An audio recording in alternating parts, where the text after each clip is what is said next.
आइए बच्चों, चलते हैं मेंटल मैथ्स कक्षा 8 के अगले प्रश्न पर। मैं हूं हरी सर और आप देख रहे हैं मेरा जो मैंने नया चैनल बनाया स्पेशल हिंदी मीडियम के बच्चों के लिए, मैथ्स विद हरी सर।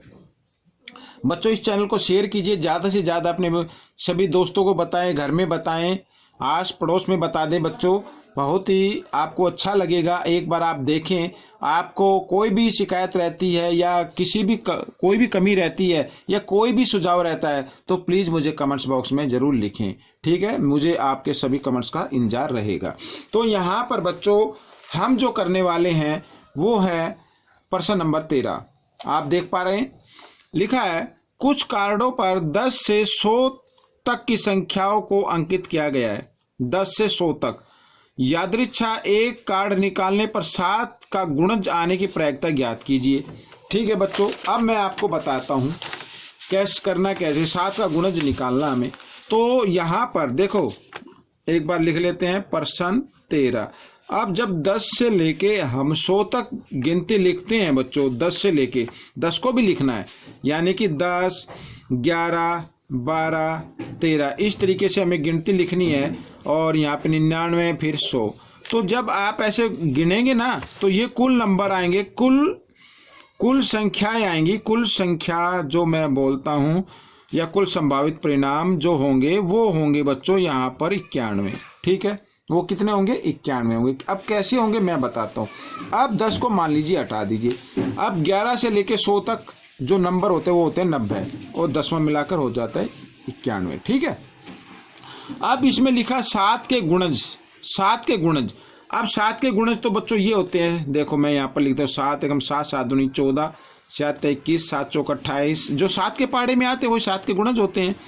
ठीक है, 7 6 42, 7 7 49, 7 8 56। ठीक है, 7 9 63, 7 ढाई 70 और 70 के बाद 77, फिर 77 में 7 जमा करे 84 और 84 में 7 जमा करे 98। बस इतने ही आएंगे। लेकिन हमें क्योंकि 10 से लिखा है तो ये 7 तो गिना नहीं जाएगा क्योंकि 10 से कम होता है। अब इनको गिन लेते हैं। 1 2 3 4 5 6 7 8 9 10 11 12। ठीक है, 12 आ गई। एक बार फिर देख लेते हैं।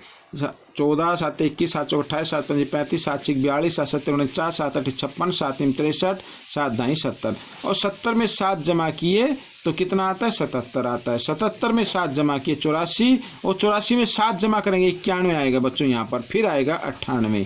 ठीक है, ये रह गया था। तो अब कितने नंबर हुए? 1 2 3 4 5 6 7 8 9 10 11 12 13। 13 आ गए बच्चों यहाँ पर।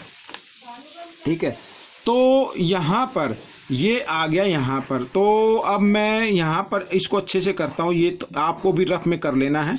तो यहाँ पर प्रायिकता ज्ञात करनी है 7 का गुणज। 7 का गुणज इस तरीके से। तो कुल परिणाम कितने? 91 और संभावित परिणाम जो 7 के गुणज है वो कितने? 13। 13 से इसको भाग दे सकते हैं। 13 कम 13, 13 7 91 यानी 1/7। तो ये प्रायिकता आ गई 7 के गुणज जाने की। ठीक है, तो इसको आप रफ में कर सकते हैं। अब हम करेंगे प्रश्न नंबर 14। प्रश्न 14। अब देखो प्रश्न 14 में क्या लिखा है। 2 सिक्कों को एक साथ उछालने पर 2 चित आने की प्रायिकता ज्ञात कीजिए।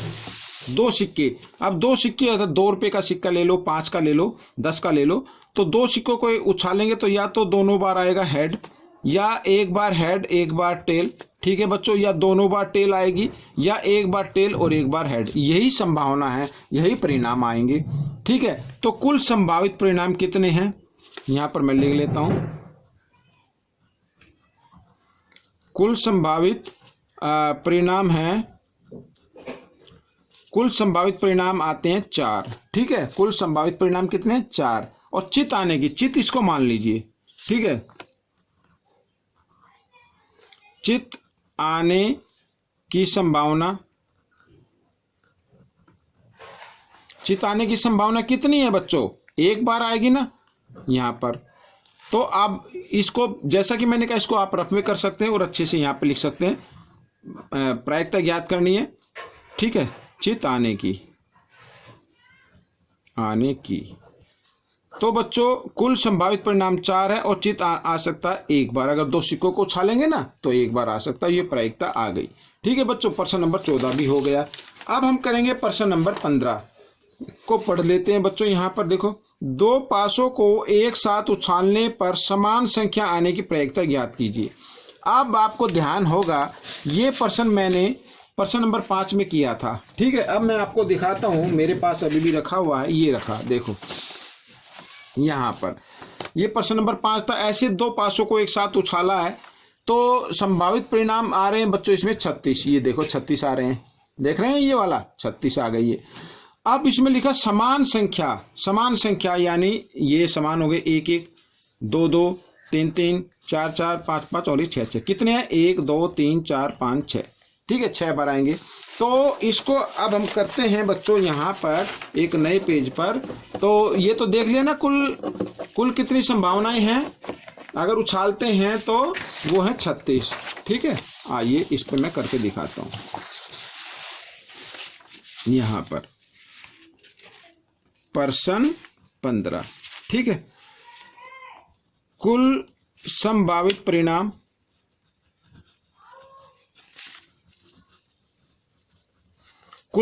परिणाम कितने हैं बच्चों? 36। समान संख्याएं वो कितनी है बच्चों? 6। ठीक है, प्रायिकता ज्ञात करते हैं। यहां पर समान संख्या तो कितना है बच्चों? कुल नंबर तो आएंगे नीचे और संभावित जो परिणाम है वो ऊपर, और इसको डिवाइड कर देते। 6 कम 6, 6 6 36 यानी 1/6 आ गया बच्चों यहाँ पर।